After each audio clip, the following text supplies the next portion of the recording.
पुंडलिक वरदेव हरी विठ्ठल, श्री ज्ञानदेव तुकाराम, माऊली ज्ञानेश्वर महाराज की जय. जगद्गुरु तुकाराम महाराज की जय. सार्थ ज्ञानेश्वरी अध्याय नंबर 4, ओवी नंबर 1 ते 10 या ओव्यांच्या माध्यमातून संत ज्ञानेश्वर महाराजांनी भगवद्गीतेच्या संवादाचा मोठेपणा सांगितला आहे. श्रीकृष्ण आणि अर्जुन यांच्यात जो प्रेमाने भरलेला ज्ञानसंवाद झाला ते ऐकण्याचं भाग्य किती महान आहे हे ते सांगतात. गीतेचे ज्ञान हे अमृतासारखे आहे आणि अर्जुनाला श्रीकृष्णांनी अत्यंत गुप्त व श्रेष्ठ ज्ञान दिलं असं या ओव्यांमध्ये की त्या ज्ञानाचं वर्णन केलेलं आहे.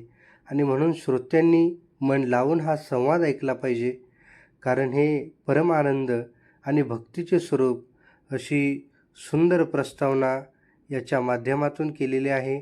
आणि म्हणून या 10 ओव्यांच्या माध्यमातून आपण प्रत्येक ओवी त्या ओवीचा मराठीमध्ये अर्थ आणि जे ज्ञान भगवान श्रीकृष्णांनी अर्जुनाला सांगितलं आहे, ते कथन केलं आहे, ते ज्ञान आपल्या जीवनामध्ये कसं उतरवता येईल हे एका ओवीच्या माध्यमातून अर्थासहित पाहू आणि जीवनामध्ये धारण करण्याचा प्रयत्न करू.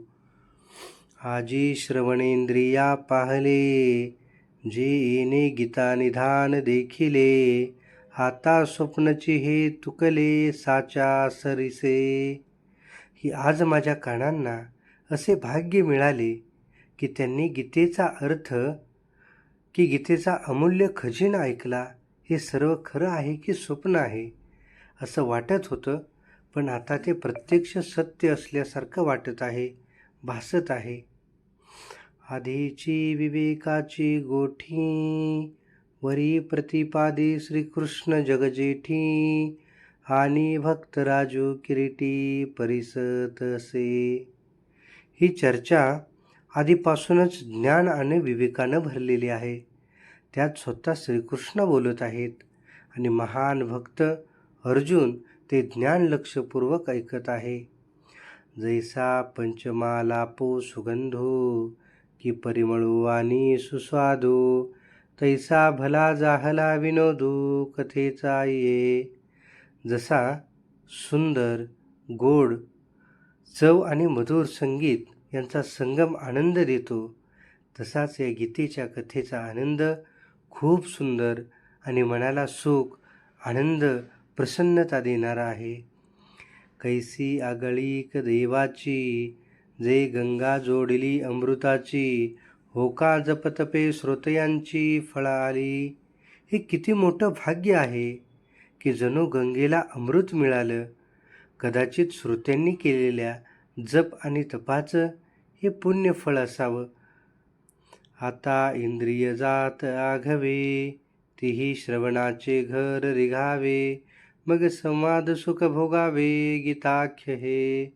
आता सर्व इंद्रियांनी शांत होऊन कानाकडे लक्ष द्यावे आणि गीतेच्या या संवादाचा आनंद घ्यावा, त्याचा उपभोग घ्यावा. हा अतिसो अति प्रसंगे, सांडोनी कथाची ते सांगे, जे अर्जुना दोघे बोलत होते.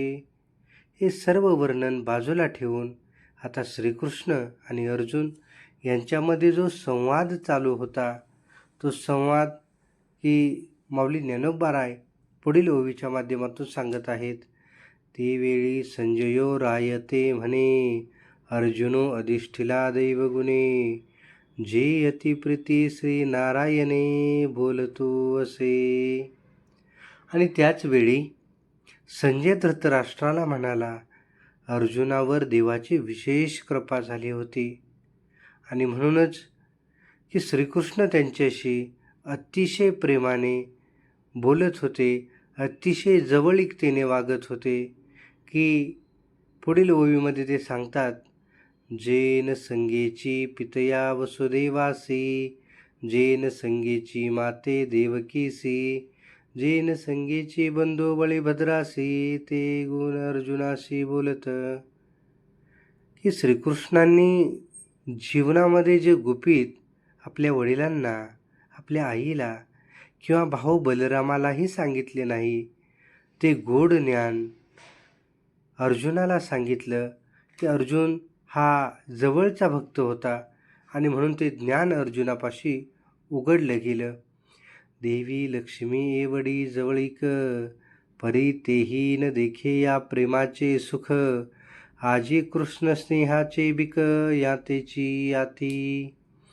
देवी लक्ष्मी श्रीकृष्णांच्या इतकी जवळ असून सुद्धा तिलाही या प्रेमाचा आनंद कधीच अनुभवायला मिळाला नाही. आणि म्हणून आज अर्जुनालाच खऱ्या अर्थानं श्रीकृष्णाच्या प्रेमाचा खरा लाभ मिळाला आहे, आनंद मिळाला आहे. आणि म्हणून अनमोल असं ते ज्ञान भगवान श्रीकृष्णांनी अर्जुनाला सांगितलं आहे. सनकादिकांची आशा, वाढिनल्या होतिया कीर भोवसा, परी त्याही येणे माने अशा येतीची ना.